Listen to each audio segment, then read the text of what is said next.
Hey, Nate. Hello, hello. Nate, welcome to episode 149, which feels weird to say. It's a lot of episodes. So, tell folks a little bit about you, and then I want to open up with a hypothetical situation that you can talk me through. All right, fair enough. I'm Nate Wright, founder and boss at B2B Bandits. I've been in marketing, running variations of this business for 15 and a half, maybe 16 years. Mm. Been doing the fractional CMO thing. Oh man, I think it has been close to 10 years Wow, you're in one of the the midst of original all that. Yeah, FCMO. I didn't call it that back No, nobody. then. But yeah. Okay, so here's my hypothetical. Okay, today's the first day of a 1 year engagement with a brand new customer, new project, new customer, new everything. And of course, there's been a sales process and negotiation, so you know the company a bit. Today's real. So Mhm. you're in the meeting on day one with the CEO, and the CEO says, "Like, look, Nate, you've been doing this for a while, so you work with a lot more CEOs than I'm probably ever going to work with CMOs." Right. So of the two of us, you have more familiarity with dealing with my position than I have with yours. So you tell me, because I don't want to waste the money that we've agreed to spend on you this year. What should I start doing differently to make sure that like we sort of accentuate your strengths, or what should I stop doing so that we're not muting anything that you could have accomplished for us or even derail you? What do I need to start doing? What do I need to stop doing if I'm the CEO? Start listening to sales more than you listen to marketing if you have marketing Interesting. people, and uh, stop adding on additional projects and campaigns just because they feel right. What does that mean? um, it's really easy when you're in a good spot in a business to be like, wow, we've got momentum now, Mm-hmm. let's add this vertical, or let's add this social media channel, or I want to do my own podcast. Mm. Someone asked me that a couple of days ago. Uh, it's if you've got positive cash flow and steady growth, like don't mess with it. Right. Seriously. Like there's other things that could be done. And I think that's one of the things that never shows up on a job description of a fractional CMO is uh, a little bit of a coach. And it has to do with, hey, if you are feeling super confident, that is a good time for restraint. And if things are going down, and oftentimes companies hire fractional CMOs when they're kind of going down, and in those situations, uh, they need to focus energy.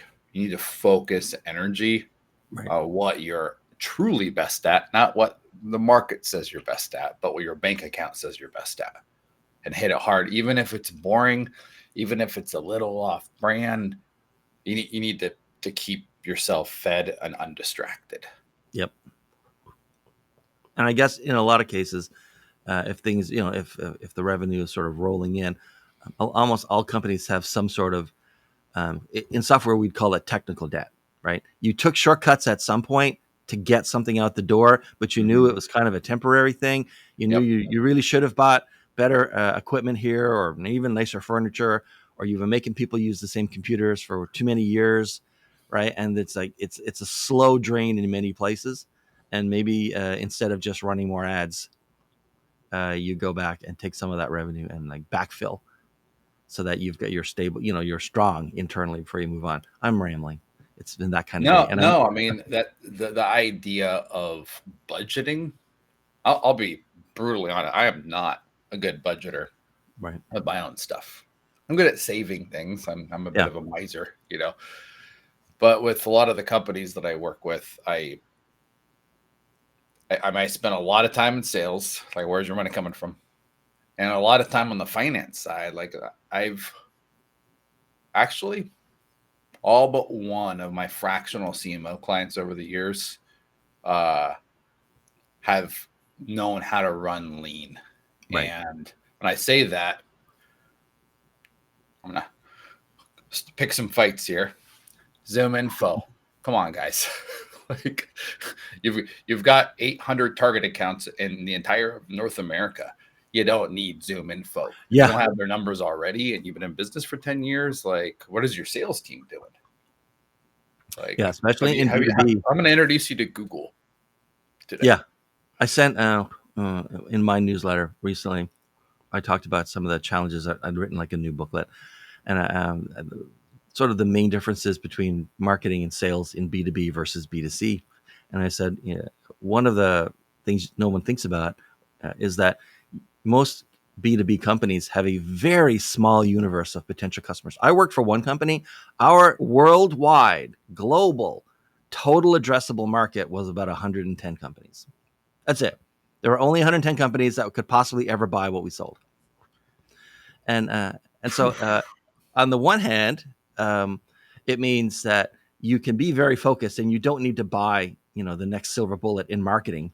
If you only have like 800 or 1,000 potential customers, you're more on the sales side than the marketing anyway. Yep. But secondly, like in B2C, you can run tests. If you sell shampoo, you can run ads and stuff just in Toledo. And if they all fail miserably, you're probably still okay. Yep. For the rest of the country. But in B2B, you really can't test because you don't have enough people to test on. And every one of those clients is worth hundreds of thousands or millions of dollars. So you would never want to, screw it up. Well, even with a larger total addressable market, oftentimes, I consulted for a client that was selling into law enforcement and like fire departments, like first responder type stuff. Email, it's not going to work for them. Ads, a little bit maybe. Maybe they're coming on retirement age. They've got money and like disposable income and are out of that like early first 10 years phase of their career. It's not, even with a bigger market, if you can't get clean, believable data off the test, then it won't be a good test. And in certain cases, the only data you have available is anecdotal data, aka talking to people, a lot of people. Right. I never forget one of my old business partners is like, yeah, Nate, I've trying to figure out this new industry I've never done before. And he didn't spend time on Google. He didn't spend time on LinkedIn. He didn't buy books. He booked like 150 calls with people in the space. So just had like 5 calls a day. And the amount of people that just gave him a free education on was great. Now that, look at the math, is not statistically significant, but a couple hundred conversations, you're going to find some trends. Yeah, there's going to be themes. To at least de-risk the direction you want to go in or to talk you out of it.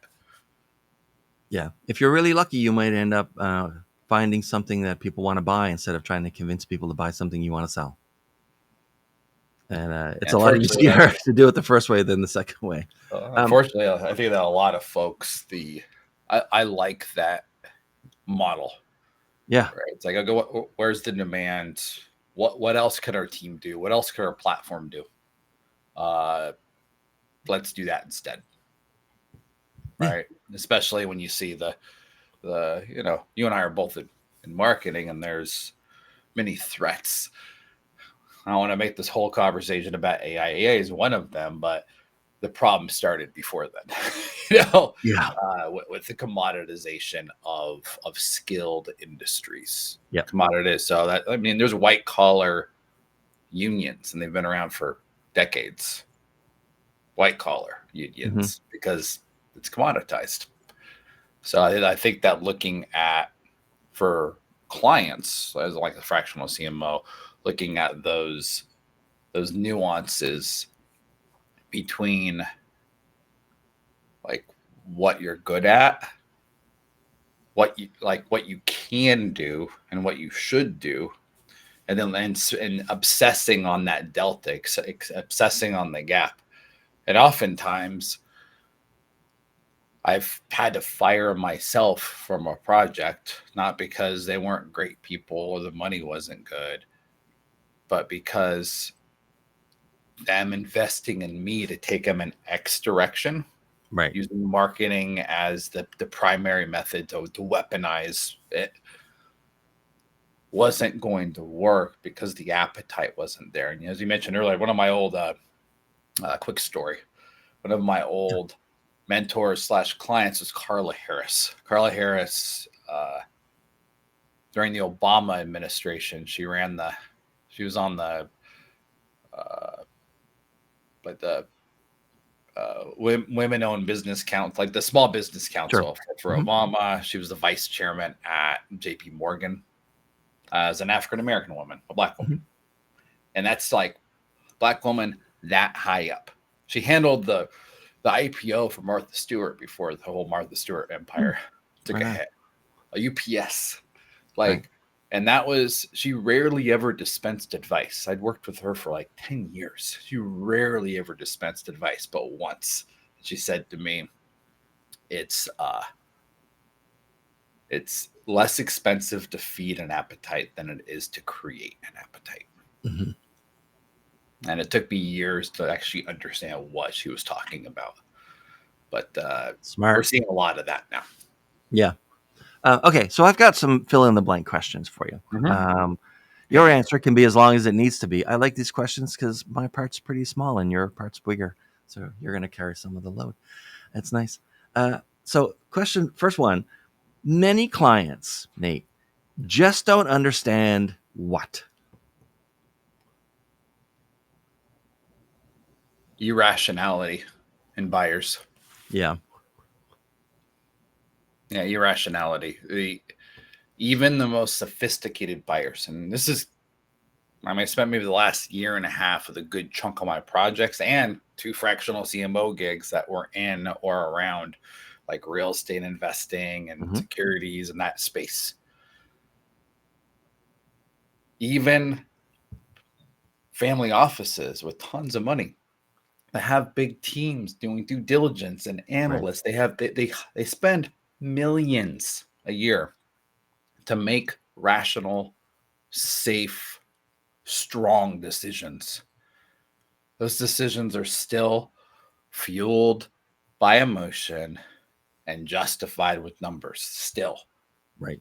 And it's very, very rare that you find someone that has that level of detachment. And frankly, having encountered some of those people in the wild, those buyers out there that have that level of emotional detachment, I think it's like a mental illness level. Like, that's not how humans work. We're not evolved that much yet.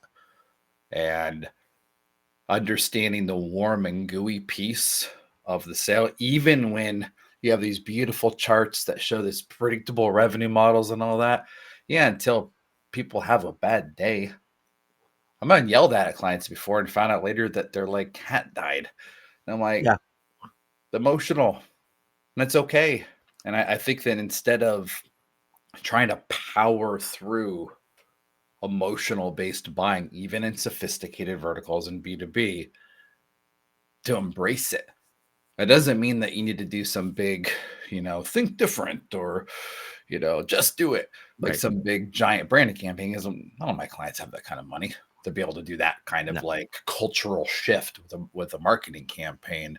But they certainly could focus on aspects of what they're doing to address those core emotions head on. And that's where testing is interesting, because you go broader audience and actually run A/B tests based on sentiment, not Yeah. on benefits. Yeah. So, I tell. Oh, like I write a lot of outbound. All my business is outbound, so a lot of that is emails, and the rest is ads mhm. usually. And my from time to time, I'll end up with a client where I'll have to explain, your customer is more like you than unlike you. And so if you're the kind of person who would never book a call with a salesperson from a company you've never heard of because they sent you one cold email, that's because nobody does. Yeah.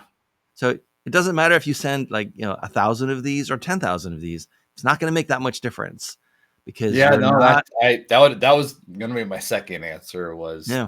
more volume does not equal more money. No, no, right? A small amount of money spent in one place can easily outperform a very large amount of money spent later down in the funnel. Okay, so uh, the next scenario, okay, you're on a stage, you're the speaker, there's 250 people in the audience. Every single one of them became a fractional CMO yesterday. Oh, They're brand new. babies in the space. Babies. They have no idea what they're about to face, right? And so finish this sentence for me. A fractional CMO starting now is going to be shocked by what? Success is how efficiently you work yourself out of a job. Mm-hmm. That's the job. That is the gig, is to work yourself out of a job. Because if that company is not growing enough to require a full-time marketing Right. leader, then you're doing something wrong. And that is why it's important to spend time with sales, to get access to the books and look at the health of the company to see what it's going to take to get them from only being able to afford a piece of a marketing leader to affording a full marketing leader, and looking at that model. So having input that in that, even though you're not a fractional CEO or fractional COO or a fractional CFO, is important, because your success is going to be measured by those factors, even though you're not hired for that.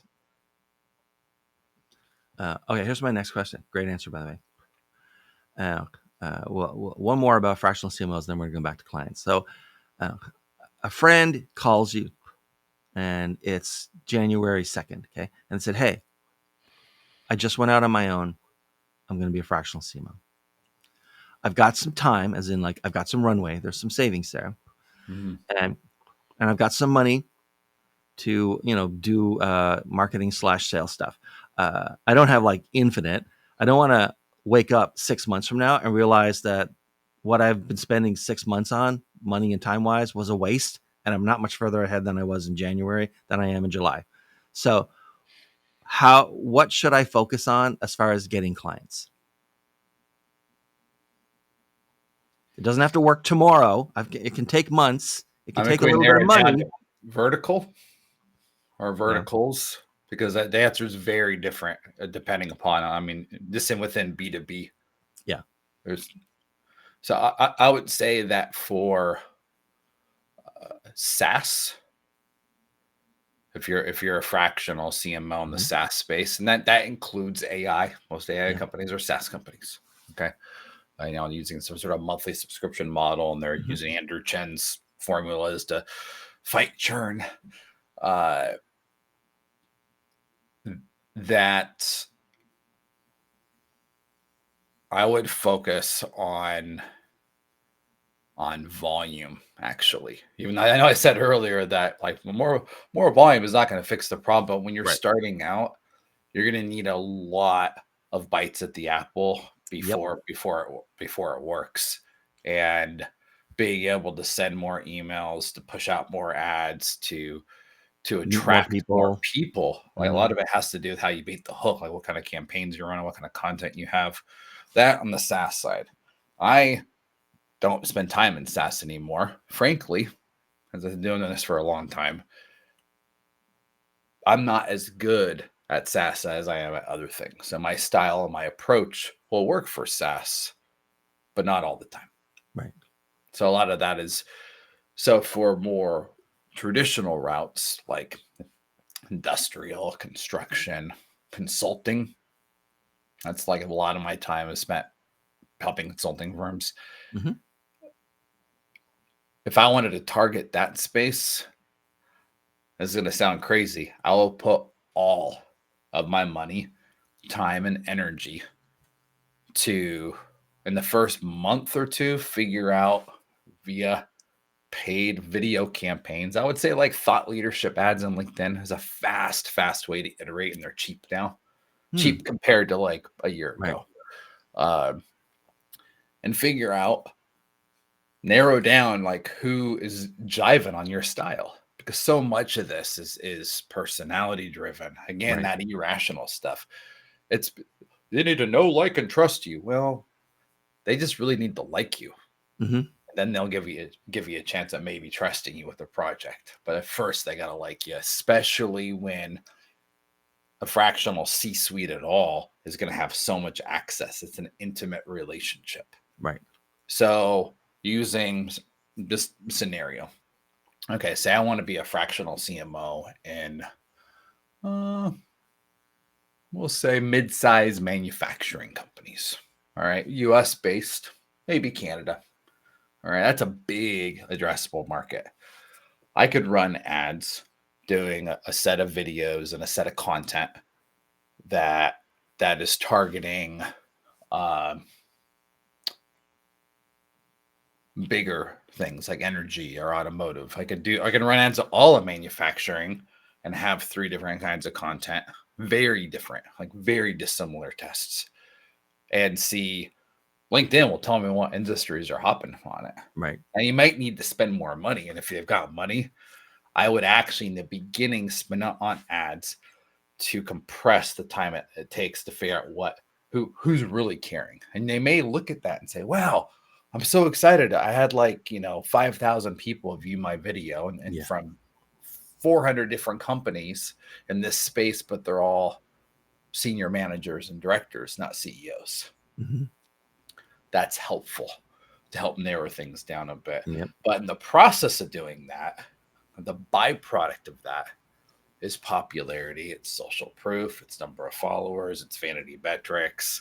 It's jacking the algorithm to get you more stuff. So I think in that particular space, I would focus on thought leadership, Right. Specifically LinkedIn thought leadership ads, LinkedIn newsletters, some form of email newsletter on the back end.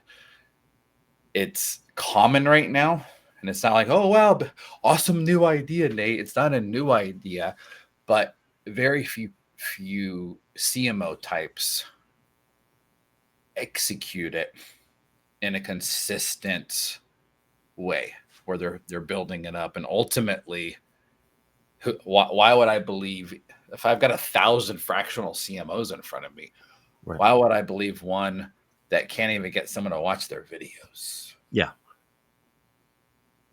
Yeah, there's who's that guy? There's that guy Rory Sutherland, right? He wrote a couple of books. Love So Rory. It's one of my favorites. So first of all, 2 things about Rory Sutherland. One, I think he would appear on any podcast that had even one person watching it. Like he'll appear on anything. God bless him. Yep. He's helping a lot of small podcasts. But secondly, he has this thing where he says, well, being famous comes with a lot of downsides. There's no real downside to being business famous. Right? If you're famous among business people and clients, Yep. there's no downside. You just it just makes everything else in your operations and company easier because people will take your phone call, they'll reply to your email, they'll come to you. And so when it comes to business fame, he says there's almost no downside. Something you just said earlier sparked something for me. I have a weekly mailing thing set up, and it's been fantastic for me. It drives most of my revenue. But I've only ever met one person who could tell me about LinkedIn newsletters and why it's worthwhile to do a LinkedIn newsletter. Why is it worthwhile for anybody to do a LinkedIn newsletter? I don't have one, just for disclosure. They're free. Yeah. LinkedIn wants people to stay on LinkedIn. Mm-hmm. So if you have a post, this is just the algorithm. It's just yeah. The social media feeds social media. That's why the most popular content on LinkedIn is content about growing on LinkedIn. The most popular content on Instagram, minus sexy stuff, is how do I become more popular on Instagram. Same with TikTok. They're going to take care of their own platform first. So because of that, okay, go ahead. The LinkedIn newsletter, if you could write a post and link to an external site, it automatically is going to get demoted in the algorithm because it's setting people away. Why should I reward people for leaving? Right. Now you could pay them enough money with ads to do that. But even those ads, if you run an ad that's engagement based and you just link them to a newsletter on LinkedIn, which is just an article, really, it's not really a newsletter, just an article. then LinkedIn will give it a little more juice. Those ads tend to be lower in cost, and organically you have more reach. So it's free, and those are the rules of the game in that space. And that I mentioned, it's free. It doesn't cost any money. And honestly, I could literally take an entire newsletter with images and just like dump it in there. And it has no formatting that available. Like, I don't even think it has an underline. I think you could bold, italicize. There is no indent. I can't format the bullets. I hate how it formats bullets. It doesn't matter though, because and another thing is this: you can see those subscribers. So when someone subscribes in the newsletter on LinkedIn, whoo, what's that? There's their beautiful, pretty face that I can actually Right. pull up a list of those. You So don't get their email address or any or details around them though. You just like see who they are. well, that's not the point though. Right. And I think that's what I've been Yeah. thinking wrong, incorrectly, is that uh, to me the you can only do so many things, right? You can only put your time in so many different marketing venues and channels and stuff. Yeah. And so for me, it was starting out, it was more worthwhile to build an actual email list. And so every time I looked at a LinkedIn newsletter, every time you want to write anything on LinkedIn, do you want to make this a newsletter? You know, and I've got like, I don't know how many, 12, maybe 13,000 people on LinkedIn. Not huge by any standard. And but I look at it, so like, what's the point? Like LinkedIn shields all the information about them that I might want, or a lot of the information I might want, including the email address. But so I'm thinking about it wrong. Sounds like I Yeah. should be thinking about it So as a way to promote content on LinkedIn and build an audience on LinkedIn, not yeah. as a way to like, as a sales and marketing channel. It's just a marketing channel. So I've gotten meetings Okay. since I started. I mean, I've only been doing this for a year or two, right? Yeah. Not very consistently up until a few months ago. Now I've been doing it for clients more consistently. So I could say that on the client side and on my side, that someone subscribing to a LinkedIn newsletter is them taking a step towards you. And right Mhm. now it's so hard with all of the noise Yeah. and the amount of touches it takes. So you look at the stats now, it's like, okay, well, I haven't closed a deal yet on this campaign. I've only touched that person 19 times. I need to touch them Mhm. at least 22 times. Like it used to be like in B2B, like 2 touches, boom, Mhm. meeting, demo, done. Now we're negotiating. Right. Those days are it's done. There are little itty bitty industries and outliers where that still exists. But the goal is we first need people to drop their guard, right? And actually receive a message and say, hey, you're doing it wrong, or hey, here's a different way of doing it, right? Those are basically the only 2 things you could do, like when you're talking about marketing. Hey, you're doing it wrong, Mhm. or here's a new way I'm doing it, or here's 2 ways of doing it, and they both suck. I Yeah. like those. I watch those videos. Uh, but we need the people to drop the guard and receive the message and then take the steps. So it used to be I could send somebody a LinkedIn connection request, we could connect, I could send them an email, they'll click on a link, a handful of people would go to one of my blog posts, exit pop-up would hit, they'd put their email address in, and Right. now I've got a subscriber. All right. Now there are people that don't like email newsletters, but they like LinkedIn. I've Mhm. got people that don't like LinkedIn that like newsletters. Now, where you're doing well, and I'm like, that's 2025 for me is like, oh, okay. Well, if they're not into LinkedIn. So they're never going to drop their guard or engage on LinkedIn. They're never going to do that in their Right. inbox either. YouTube. Yeah. And that's where I feel like I'm very behind. That's where I'm putting a lot of my effort and money. I've started already, but it's going to be on YouTube. And so far, my YouTube is like looks like my garage right now. It's just like during my goth phase over here, and she shows like this was this is what I thought I was going to be, a Shopify store extraordinaire for like a minute. Right. All right, you've changed my mind. I'm gonna rethink when I take my week around Christmas and plan out the 2025, which is next week after.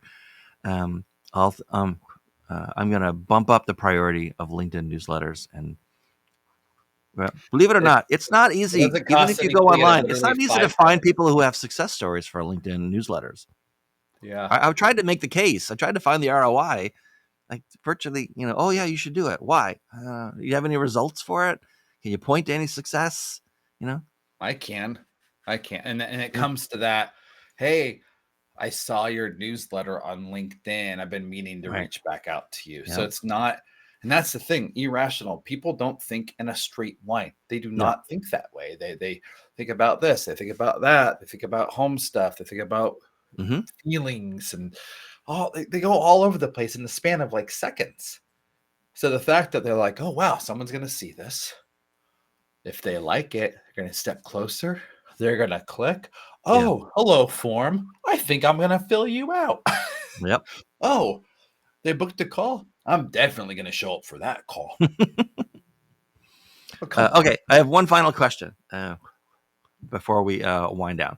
I've kept you a lot longer than I've kept most people for this podcast. This has been a great I've conversation. been trying to Um, escape the whole time, man. I understand. Believe me, I sympathize. I understand why you would want to escape from me. Okay, so you're talking to clients all the time. You're talking to companies all the time. They're talking about ideas and concepts and tools and platforms and channels and what they think is Mhm. going to work and so on. When you're talking to clients, what do clients talk about these days that you think is overrated, and what do you think is underrated? Overrated is predictive revenue model. Yeah. No offense to Aaron Ross, the man built an empire, Hmm. but uh, that's a fairy tale now. There was a time when it was real. Underrated is the phone. Yeah. Actually getting on the phone or showing up to events. Like Yeah. the with the advent of AI callers, I'm a little hesitant to say, yeah, you need to be like picking up the phone Hmm. and calling. But all of my clients right now that are getting actual turning around a slump or steepening that growth line, they all are using the phone and or events or both because drum roll please, it's hard. It's Yeah. embarrassing, it's uncomfortable, and if you are willing to do that and your competition is not, you Yeah. will win. Yeah. I That talked to. willingness had nothing to do with what you're selling, your willingness to actually have a Yeah. raw conversation with someone or fly somewhere for an event that may Yeah. kind of suck, but it's a I chance talked to to actually meet human to human. a fractional CMO. He asked me not to tell people the company or who he is because Mhm. he's having too much success right now and doesn't want people or even more entrants. But I asked like, what's been the we ended up talking around sort of like channels and places that like nobody goes anymore, but they still work fine. It's just nobody goes. And he sends physical sales letters to potential SaaS customers. Whoa, Like, sass. and yeah, I dig that. he said it's How do you get a good completely mailing address? That's what I asymmetrical, would wonder. right? And he Yeah. says like the response rate is insane. The number of sales calls that we end up on for every 100 letters we send is something like 60. He says it's nuts because it might be the only. He said it's probably the only physical mail that a vendor sends them the whole year is that one letter. And so it's like it completely stands apart from everything else. And he says we're booking like crazy. He says don't tell anyone who we're working for. He says but he says like physical mail will absolutely become more popular because everything spreads, right? The You can't keep challenge. anything a secret forever. Yeah, I mean the challenge with that, I've recommended that Yeah, to 20 clients, right? yeah, 25 clients, and I've had zero do it. yeah, I do it and it works for me, but I yeah. can't get them to. And the reason why is that a lot of I would be curious how he's getting a good mailing address Right. Oh, I'm sure he's because finding the most of the list. time they're like it's a Delaware corp or like no one's Yeah. working. Like, and how do you get a home address? I've run campaigns where like, hey, I'm sending out these hilarious like Christmas cards. Can I get an address? And Okay. people will give me an I'll address on a tell demo you. card. I'll tell you his first step. Hmm. Okay. He uses a company called Seamless, which Yeah, is I've sort of seen this. Yeah, they're right awesome. because of their intent data.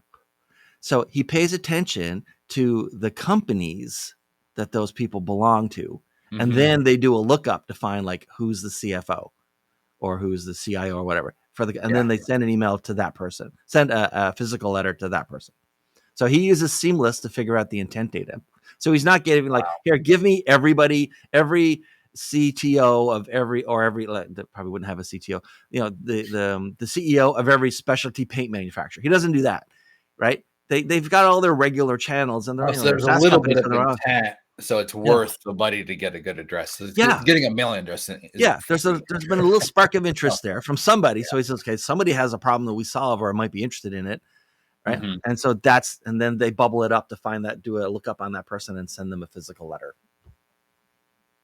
No, Interesting. And I I don't know love if it. there are competitors to Seamless as far as the intent data, but there must be. So, all right. So who should be, it's time for us to wind down. I'm sorry I kept you so long. So who should be contacting you these days and how would you want them to do it?